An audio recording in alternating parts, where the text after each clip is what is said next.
Oh my gulay! Mahigit triple po ang itinaas ang presyo ng ilang klase ng gulay sa Cebu City.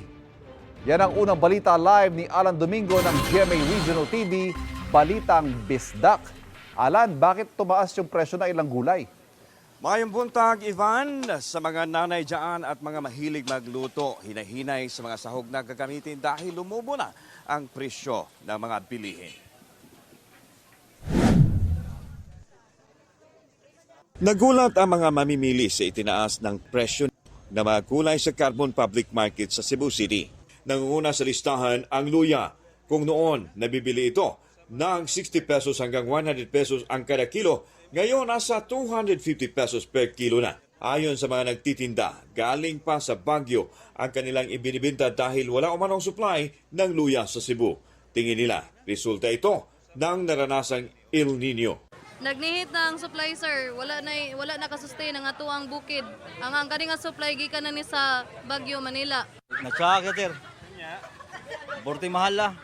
Wag no choice. Okay. Gamiton lang sa luto. Maliban sa luya, tumaas rin ang bell pepper na nooy nabibili sa 100 lang ang kada kilo. Subalit ngayon, nasa 360 pesos na ang kada kilo. Galing naman daw ng Ormoc City ang supply nila ng bell pepper. Ang Chinese pechay na dating 30 pesos kada kilo, ngayon 120 pesos na.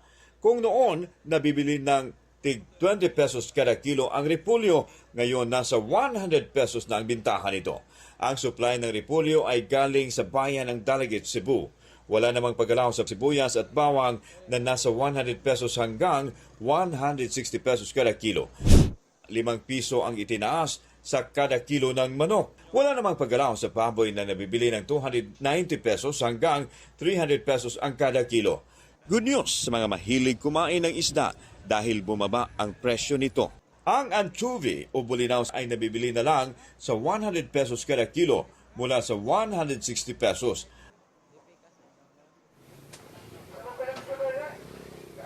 Ivan, isa sa tumaas ang presyo ng kamatis na umabot na sa 70 hanggang 80 pesos ang per kilo.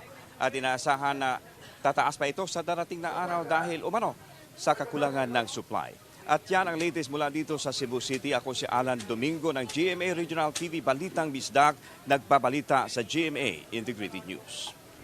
Daghang salamat, Alan Domingo ng GMA Regional TV, Balitang Bisdak. Kapuso, para laging una ka sa mga balita, bisitahin at mag-subscribe sa GMA Integrated News sa YouTube. Sa mga kapuso abroad, samahan nyo kami sa GMA Pinoy TV at sa www.gmanews.tv.